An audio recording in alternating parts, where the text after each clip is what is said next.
Kia ora, ko manawa tōku ingoa, and I represent the Peter Collective, Puketapapa Education, Training and Employment Readiness. The Peter Collective is made up of 10 organisations and enterprises working together to improve the education and employment outcomes in our community. The collective is made up of a strategy team. Representatives from those 10 organisations meet together monthly to look at the overall strategy and understand what's going on in our community.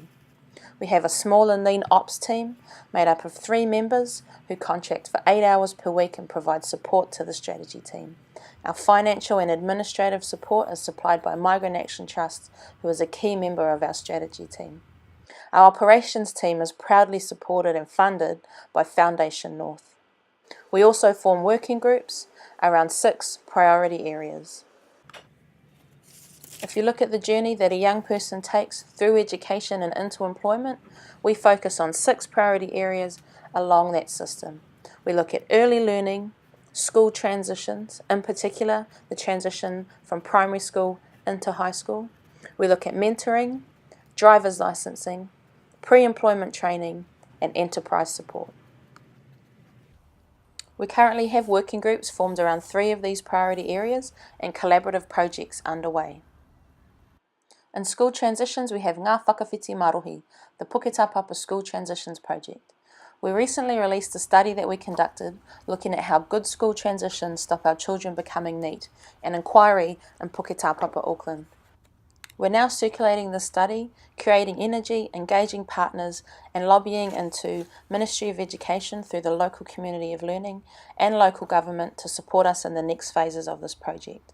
We'd like to set up an action plan with our working group and start to pilot and test and implement some of our ideas. For driver's licensing, we're currently setting up the Puketapapa Community Driving School in partnership with the Todd Foundation.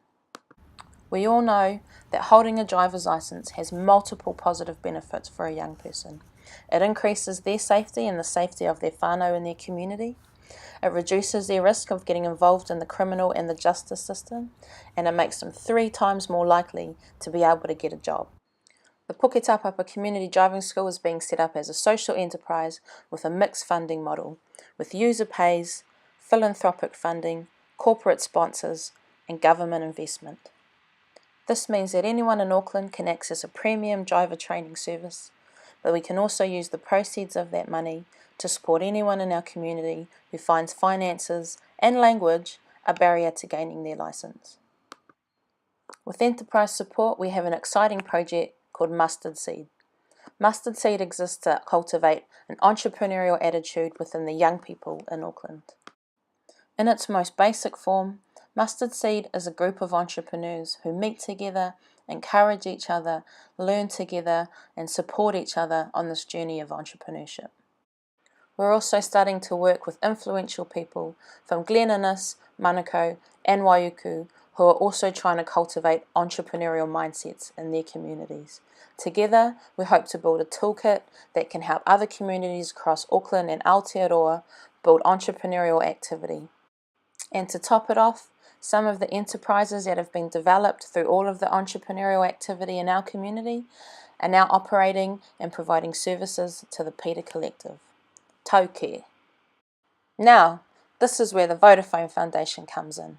We still have 3 areas we need to develop. We've got some ideas about what's happening in early learning, and we're partnering with Talking Matters and focusing in on oral literacy. But we'd really like you to come on board and help us with this particular area around pre-employment training. Now there's 2 things that we've learnt from our collaborative practice so far. The first one is that stakeholders are really willing to come together on something that they care about and they know that they're going to see action. And number 2, if we come together, we share our knowledge and we build a base of strong evidence and data that gives us a really solid platform to launch from. Now currently, around pre-employment training, our key stakeholders that are part of the strategy team are Te Whāngai Trust, who run a native tree nursery on our local Wesley Intermediate School grounds. We have Rec Youth Development, who work with a lot of young people, families and schools and place a lot of young people in employment. We also have Praxis NZ, who provide training up to diploma level in youth development. This is a really attractive option for a lot of our young people who want to be leaders in their community. We have Youth Connections, the Auckland Council and Tyndall Foundation funded initiative looking at youth employment. We also have Critical, a locally grown design studio located inside Wesley Intermediate School. They design ingenious products using recycled materials alongside the young people in our community. They teach students in Decile 1 schools and NEET youth skills such as problem solving, design, 3D fabrication, open source technology, and digital manufacturing. We have also been involved as a collective in Auckland Council's inaugural social procurement project, Te Aonga Awa project, and we're also now starting to get involved with the City Rail Link, becoming a part of the new movement of social procurement at local government level. Yet with all of this activity going on, we still actually need real data to make informed decisions and engage some power partners so that we're seeing real effective systems change take place. See, in our community of Puketapapa, there are a few suburbs. There's Wesley, Mount Roskill, Royal Oak, Hillsborough, Roskill South, and Linfield. Our community is so diverse. There are over 110 ethnicities that live here, and over 50% of the people that call Puketapapa home were born outside of New Zealand.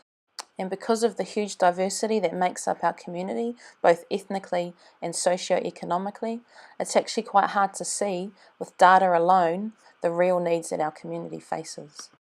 If you look at our government's deprivation index, around half of our suburbs sit in the 8 to 10 category, being the most deprived. The other half sit in the 1 to 4 category, being the least deprived. So everything gets evened out. We know that over half of the young people in our community are not in education, employment or training.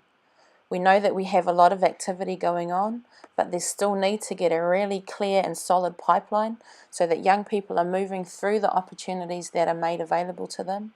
We know that a lot of our young people in whānau are entering into employment because they simply need the money, but it's not meaningful and it's not long-lasting. But then if it is long-lasting, they're not actually fulfilling their potential.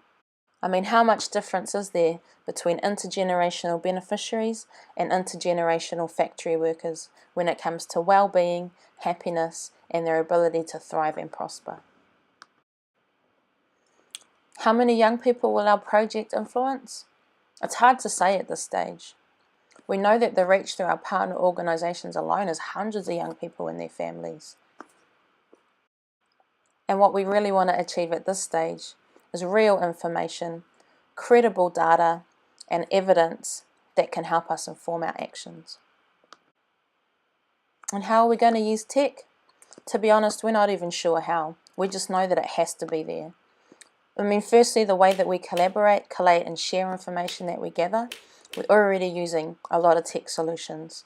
And then some of the pre-employment training we provide currently is including tech, like the stuff through Critical, like what's happening through Mustard Seed. And that is some of the excitement for us in partnering with an organisation like Vodafone that has access to heaps of technology. So why do we want to partner with the Vodafone New Zealand Foundation? Well, it's funny. The Foundation's vision is creating a thriving and prosperous Aotearoa New Zealand where all young people can live lives they value. Peter Collective's vision is Puketapapa, prosperous, diverse, thriving communities. How more connected could we be? And with that being said, we also like the new strategy and the understanding that innovation happens in stages and that each stage needs different support. And as far as our budget and timeframes go, we think it'll take us about 6 months to get the working group together and meet a few times, engage a few more stakeholders, scope the area and find the data that matters, along with gathering the insights and empathy on what's really going on the ground. We think it'll take about 10K that will cover the collation of all this information, then create both a printed and a digital report. From the Peter Collective, Turou Hawaii.